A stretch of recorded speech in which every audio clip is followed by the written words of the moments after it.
Malta żammet l-ewwel post fost il-bqija tal-Istati Membri tal-Unjoni Ewropea fl-eGovernment, jiġifieri dawk is-servizzi governattivi online li l-Gvern joffri liċ-ċittadini u lin-negozji.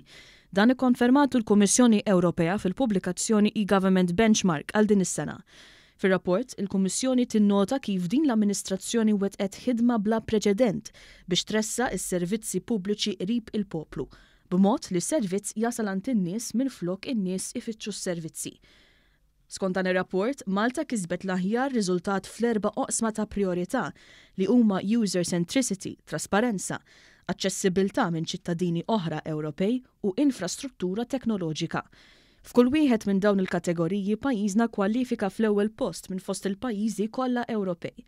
Intant, il-Gvern se jkompli jinvesti biex isaħħaħ dan is-suċċess, fosthom b'investiment ta' 40 miljun euro fil-proġett Converge li se jsaħħaħ ir-relazzjoni bejn is-servizz pubbliku u l-klijent. Dan hekk kif planu li dan il-qasam ikun aċċessibbli għal pubbliku 24 siegħa kuljum matul is-sena kollha, xi ħaġa li skont il-Kummissjoni Ewropea Malta qed jirnexxielha tilħaq ukoll.